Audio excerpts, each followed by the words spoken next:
കൊല്ലത്തേക്കാണ് കൊല്ലം അഞ്ചലിൽ അടച്ചിട്ടിരുന്ന 2 വീടുകളിൽ മോഷണം. 13 പവൻ സ്വർണവും പണവും മോഷണം പോയി.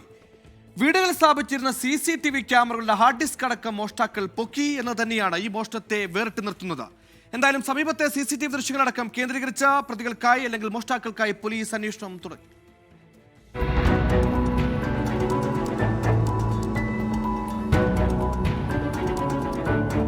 കൊല്ലം അഞ്ചൽ കുരുവിക്കോണത്ത് കളപ്പുരക്കൽ സണ്ണി ജോർജിന്റെ വീട്ടിലും തൊട്ടടുത്ത വൈഷ്ണവത്തിൽ രാജാമണിയുടെ വീട്ടിലുമാണ് കഴിഞ്ഞ 2 ദിവസങ്ങളിലായി മോഷണം നടന്നത്.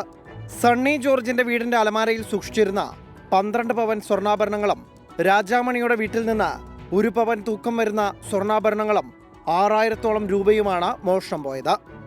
ഇവിടെ സംഭവിച്ചത് കഴിഞ്ഞ രാത്രിയിൽ, ഈ കഴിഞ്ഞല്ല അതിൻ്റെ രാത്രിയിൽ ഇവിടെ കള്ളൻ കയറി കതവ് ചവിട്ടി പൊളിച്ച് ഗ്രില്ല് തല്ലി തകർത്ത് അലമാരിയും ഷെൽഫും എല്ലാം കുത്തി തുറന്ന് 10-13 പവനോളം 10-13 പവനോളം സ്വർണം മോഷ്ടിച്ചുകൊണ്ട് പോയി. സണ്ണി ജോർജും കുടുംബവും ഏറെ നാളുകളായി വിദേശത്താണ്. ബന്ധുക്കൾക്കായിരുന്നു വീടിന്റെ സംരക്ഷണ ചുമതല. തൊട്ടടുത്ത വീട്ടിലെ സ്ത്രീയാണ് സണ്ണി ജോർജിന്റെ വീടിന്റെ കതക പൊളിച്ച നിലയിൽ കണ്ടത്. ഒരു ജോലിക്കാരനാ കാണുന്ന TV അവിടെ ക്യാമറ കിടക്കുന്നു, ഒരുപാട് ചെരുപ്പം കിടക്കും. അങ്ങനെ അവർ ഉടനെ ഞങ്ങൾക്ക് വോയിസ് മെസ്സേജ് ഇട്ടു. ഇവിടെ നിന്ന് വിവരം അറിഞ്ഞ ഉടനെ അനിയനെ വിളിച്ച് തൊട്ടടുത്ത് താമസിക്കുന്നു. അനിയൻ പോയി ഇവിടെ വന്ന് അനിയനും അവരെല്ലാവരും ബന്ധുക്കളെല്ലാം കൂടെ നോക്കുമ്പോൾ എല്ലാം തുറന്നു കിടക്കും.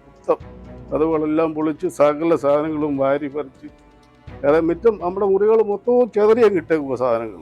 വിവരം അറിയിച്ചതിനെ തുടർന്ന് ബന്ധുക്കൾ എത്തിയപ്പോഴാണ് 3 മുറികളിലെയും അലമാരകളുടെ പൂട്ടുപൊളിച്ച സ്വർണ്ണാഭരണങ്ങൾ കവർന്നതായി അറിയുന്നത്. സമാനമായ രീതിയിലാണ് തൊട്ടടുത്ത രാജാമണിയുടെ വീട്ടിലും മോഷണം നടന്നിരിക്കുന്നത്. രാജാമണിയുടെ വീടിന്റെ തൊട്ടടുത്ത വസ്തുവിൽ നിന്ന് മോഷ്ടാവിൻ്റെതെന്ന് സംശയിക്കുന്ന ഒരു ജോഡി ചെരുപ്പും ഒരു CCTV ക്യാമറയും കണ്ടെടുത്തു. അഞ്ചൽ പോലീസ് എത്തി വിവരങ്ങൾ ശേഖരിച്ചു.